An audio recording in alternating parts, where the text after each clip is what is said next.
खुलुमबाय स्टुडिय'आव आं उदास्रि मोसाहारि। मुंख्लं देबनाथ बसुमतारीनि 33थि मुंख्लं सान फालिथाय हाबाफारि।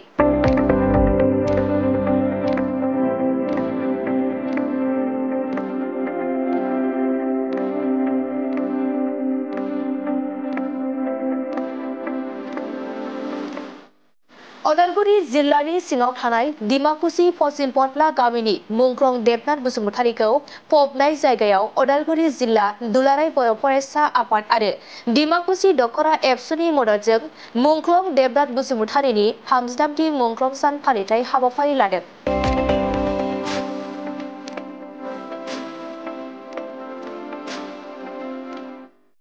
मख'नो गोनांदि मुंख्लं देबनाथ बसुमतारीया सासे मेंनो रोङि हारि अनफावरि आरो गासै बिथिङावबो आखा फाखामोन।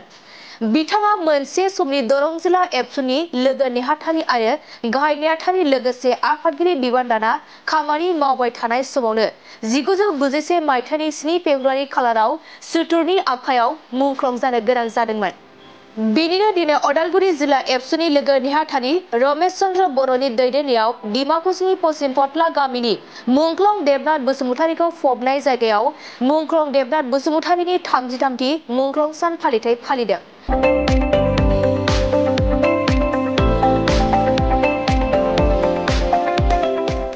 लोगोसे मुंख्लं देबनाथ बसुमतारीनि थैनाय सानजों लोब्बा लाना दुलाराय बर' फरायसा आफादनि फिरफिलाखौ खावसे बिरहोयो अदालगुरि जिल्ला एबसुनि गाहाय आफादगिरि कर्नलियास दैमारिया आरो मुंख्लं खाम्फायाव बिबार बावजेनो दुलाराय बर' फरायसा आफादनि नेहाथारि आनन्द दैमारिया। बेनि अनगायैबो बे हाबाफारियावनो बिटिआरनि मावफुं सोद्रोमा दावबायसा बर', बिटिसिनि बारग' लोगो बुंथिगिरि नेरसोन बर', अदालगुरि जिल्ला बिजेपिनि नेहाथारि जौस्रां बर' बिथांमोनाबो बाहागो लायो।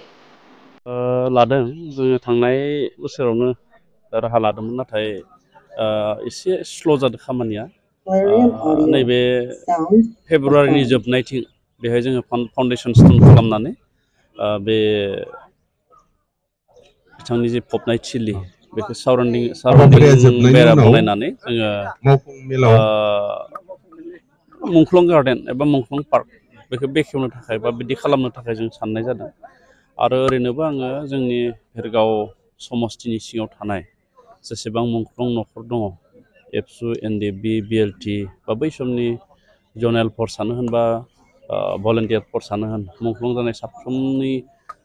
न'खराव थांनानै एबा साफ्रोमबो मुंख्लं न'खरनो आंनिफ्राय मोनसे अनथुब होनायनि हाबाफारि लादों आङो फैबाय थानाय फेब्रुवारि दाननि नैबे फेब्रुवारि दाननिनो 22 खालाराव बेखौ थि खालामनाय जादों। गंफा गंफा हम सलार होनायनि आं बेब'स्था खालामनाय जादों भेरगाव समस्तिनि सिङाव थानाय गासै मुंख्लं न'खरनो। मानो होनना बुङोब्ला जों बिथांमोनखौ सिबिनांगोन। बिथांमोननि बावसोमनायनि थाखायनो दिनैनि बे मोनसे जोंनियाव थासारि फैदों आरो जौगानायनि जि हाबाफारि बेयो जागायदों। दा बेखायनो जों थांना थानाय साफ्रोमबो बर' सुबुङा जोंनि बर'नि बिर जोहोलावजो बे मुंख्लंफोरखौ जोङो सिबिनांगोन अरायसम गोसोआव लानांगोन आरो बिथांमोननि जि मावनानै गालांनाय जि बिदिन्थि बे बिदिन्थिखौ जोंनि उन जोलैया उनसंनांगोन। मुंख्लं देबनाथ बसुमतारीनि 33थि मुंख्लं जानाय सान दिनै उदालगुरि जिल्ला दुलाराय बर' फरायसा आफादा डिमाकुसि दख'रा दुलाराय बर' फरायसा आफादनि हेफाजाबाव बिथांखौ खबर होनाय जि थावनि पश्चिम पटलायाव जों बिथांनि बे मुंख्लं सानाव जोङो दुलाराय बर' फरायसा आफादनि गोथार फिरफिलाखौ खावसे माने बिरहोनाय लोगोसे बिथांनि खबर होनाय जिथु खबर खालियाव बिबार बावनाय हाबाफारि जों लादों आरो बिनि गेजेरजों दुलाराय बर' फरायसा आफाद उदालगुरि जिल्ला हिसाबै थांनाय गोलाव समाव दख'रा आफादा बिथांनि बे मुंख्लं सानखौ माने फालिबोदोंमोन। रिसेन्टलि प्राय 6 बोसोर सिगांनिफ्राय जिल्ला आफादा लोगोसे आनसलिकजों बे हाबाफारिखौ लाबोनाय जादों। दा बेवहाय जोङो बिथांनि जिथु मुंख्लं जानाय सान बेखौ बोसोरथामनि उन गिदिर मोनसे हाबाफारि लानायनि गेजेरजों बिथांनि जिथु हाबा मावलांनाय बिथांनि जिथु हारिनि थाखाय कन्ट्रिबिउसन बे गासै बाथ्राफोरखौ जोङो एसे गुवार लेभेलाव फोसावनायनि मोनसे थांखि लाना दोननाय जादों आरो बे हिसाबै फैबाय थानाय समाव जों थांखि लाखानाय बायदि बिथांनि जिथु खामानि मावलांनाय बेखौ अरायथा गोजोर खालामनायनि हाबाफारि जों निश्चय लांगोन आरो बिथांखौ गोसोखांनानै दिनै बिथांनि मुंख्लं सानावल' जोङो माने बिथांखौ गोसोखांदों बे नङा दुलाराय बर' फरायसा आफादा बिथां आरो बिथांजों लोगोसे जेसेबांखिनि मुंख्लं दङ बे मुंख्लं बिथांमोननि खामानि मावनाय बिथांमोननि जिथु हारिनि थाखाय कन्ट्रिबिउसन बेखौ अराय गोजोर खालामनायनि थांखिजों जोङो आवगायबाय थानाय जादों गोबां हाबाफारिफोर जों लायो आरो थिग बेबायदियैनो दिनै उदालगुरि जिल्ला दुलाराय बर' फरायसा आफादा मोनफ्रोमबो बोसोराव जोङो माने कनफारेन्स कनभेनसननि समाव जोङो गेलेमु आयदायाव माखासे बादायलायनायफोर जों होनाय जायो आरो बेयावहाय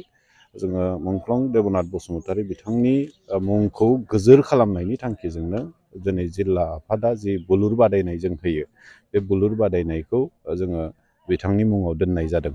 आरो बेबायदिनो गुबुन गुबुन मुंख्लं बिथांमोननि मुङाव गुबुन गुबुन आयदाफोरखौ जों दोननाय जादों आरो बेबायदिनो बिथांमोननि खामानि मावनायखौ गोजोर खालामलांनो जों हास्थायनाय नाजानायखौ जों अरायसम दोनबाय थादों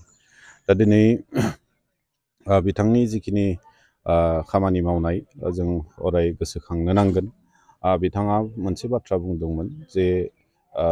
जेब्ला बिथाङा दरं जिल्ला दुलाराय बर' फरायसा आफादनि बिबानगिरि हिसाबै खामानि मावदोंमोन सासे लेङाइ गाहाय नेहाथारि महरै बिथाङा बिबान लानानै खामानि मावदों गाहाय नेहाथारिनि बिबान लानानै खामानि मावदों लोगो आफादगिरि बिबान लानानै खामानि मावदों आरो बे लोगो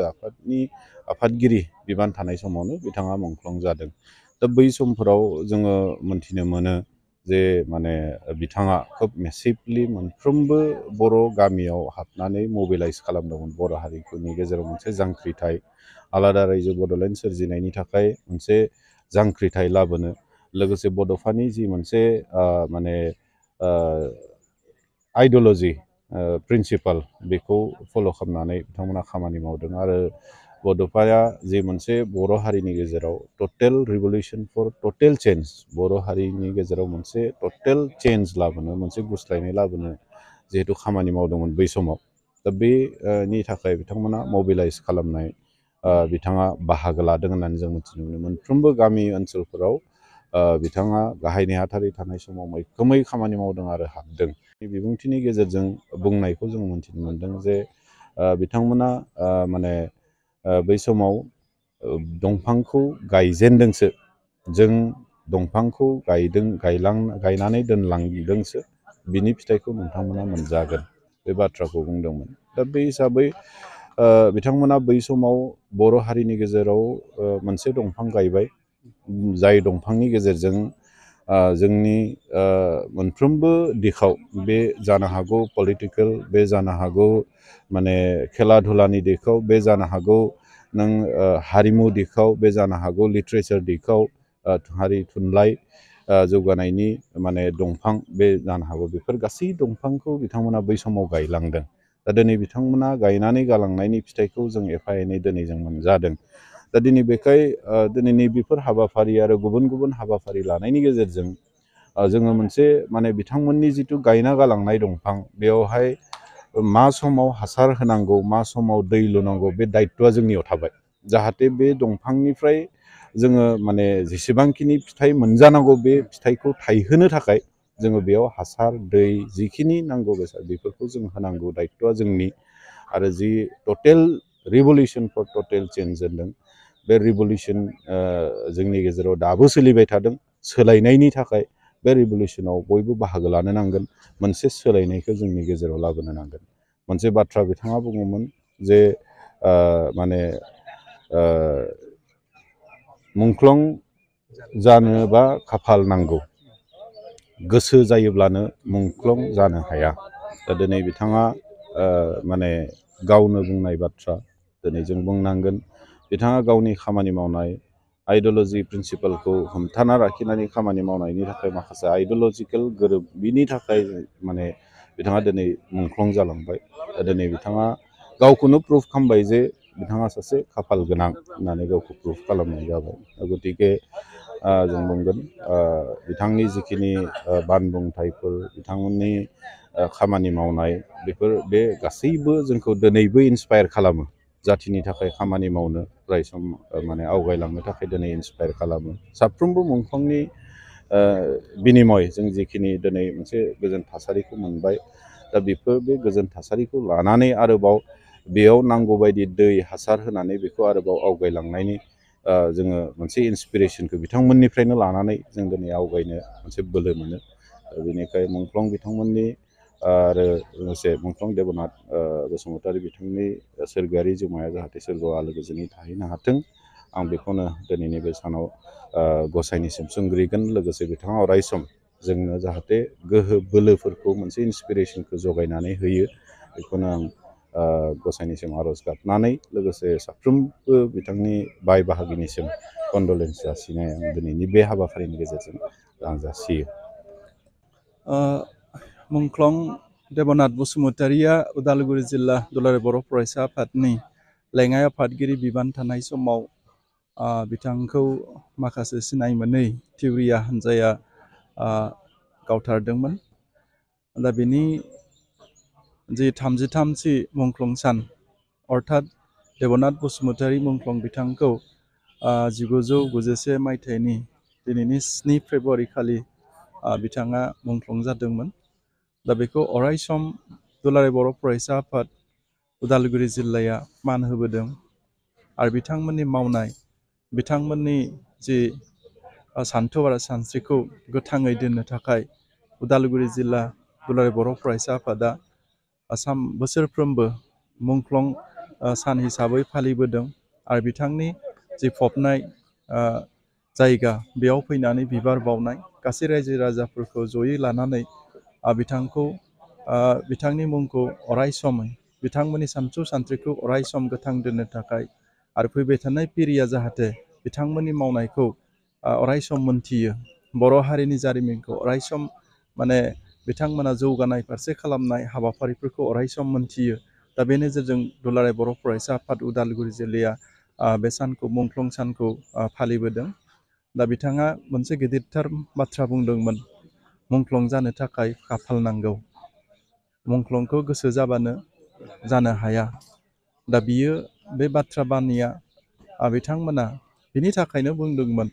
जे बिथांमोना मा समावहाय बुहुमाव गावनि